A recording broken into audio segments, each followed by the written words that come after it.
नन्ही राजकुमारी और चांद की कहानी। एक नन्ही राजकुमारी थी, उसकी कहानी सुनाऊंगी आज मैं।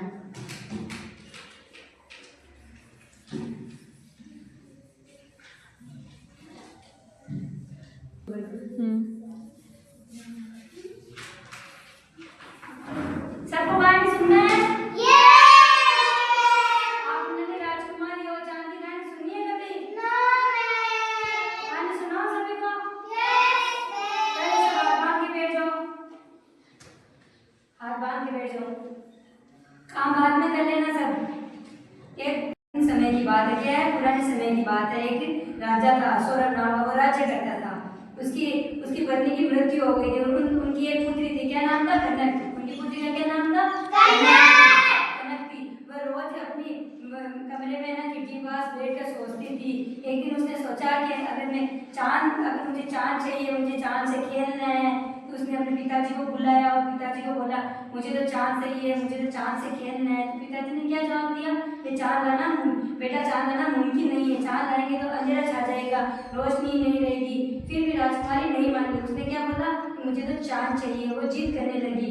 ऐसे जिद करते करते उसकी धीरे धीरे तबीयत खराब होने लगी। उसने खाना पीना छोड़ दिया, खाना नहीं खाई। इसलिए राजा ने सोचा और दरबार में गया और सभी को बताया कि ना मेरी पुत्री को चांद चाहिए, अगर कोई चांद ला सकता है। तो मंत्री ने बोला, ये तो है ना महाराज, आपको भी पता है कि चांद लाना मुमकिन नहीं है, हम कैसे चांद लाएंगे? ये तो पता ही है चांद लाना मुमकिन नहीं है ना। तब राजा ने फिर बाद में ये सोचकर और ऐलान किया कि ना अगर है ना चांद कैसे लाया जा सकता है, जो भी मेरी पुत्री के लिए चांद लाएगा मैं उसको इनाम, धन, पैसे दूंगा। तो दरबार में एक किसान था, उसने ये सारी बातें सुन ली। फिर वे ये बातें किसान अपने घर पे जाके सारी बात करता है। तो किसान की बेटी एक अनीता थी, उसने ये सारी बात सुन ली और अपने पिताजी को बोला, पिताजी मैं ना नन्ही राजकुमारी को क्या ला सकती हूँ? चांद ला के दे सकती हूँ। क्या ला दे सकती है?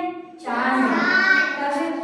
दूसरे दिन ना वो अनीता ना राजा के दरबार में पहुंच जाती है और राजा को ये बताती है कि ना मैं चला नन्ही राजकुमारी को चांद ला सकती हूँ, चांद लेके दे सकती हूँ, ऐसा बोला ना उसने। फिर वो अनीता बोलती है कि मुझे ना नन्ही राजकुमारी से मिलना है, मुझे उससे पूछना है कि कितना बड़ा चांद चाहिए। तब राजा ना अनीता को नन्ही राजकुमारी कन्या के पास ले जाते हैं और नन्ही राजकुमारी से अनीता पूछती है कितना सा चांद चाहिए। तो नन्ही राजकुमारी बोलती है, जब मैं खिड़की से चांद को देखती हूँ पेड़ से ऊपर, मुझे इतना सा चांद दिखाई देता है, जितना मैंने रखूँ ना ना अंगूठे का, उतना सा मुझे चांद दिखाई देता है, मुझे उतना सा ही चांद चाहिए। तो फिर ना अनीता बोलती है, मैं ना नन्ही राजकुमारी आपके लिए कल चांद लेके आऊंगी, सिपाहियों में बोल के चांद मंगवा दूंगी।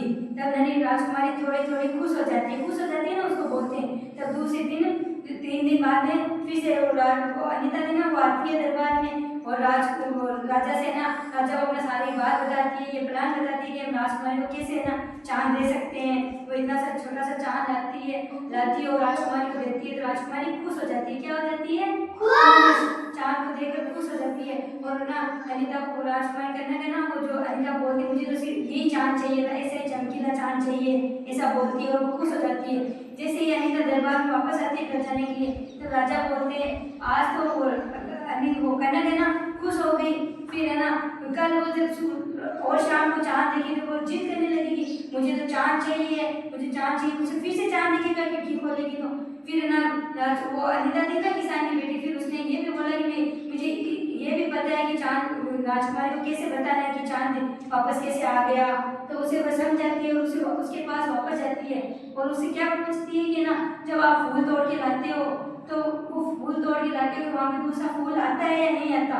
तब राजकुमारी बोलती है आपको इतना सा भी नहीं पता, अगर हम फूल तोड़ के लेके आ जाएंगे तो दूसरा फूल आएगा ना, ये तो आपको ही पता है।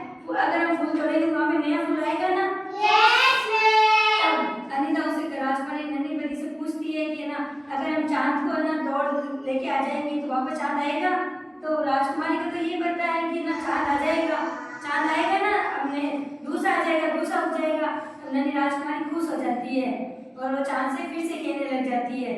ऐसे ही अनीता ने अपनी बुद्धि से राजकुमारी को खुश कर दिया, उसे चांद दे दिया। अगर हम बुद्धि से काम करना चाहिए, हमें हमेशा क्या करना चाहिए? बुद्धि से काम करना चाहिए, गुस्से से काम नहीं करना चाहिए। आपको कहानी कैसी लगी?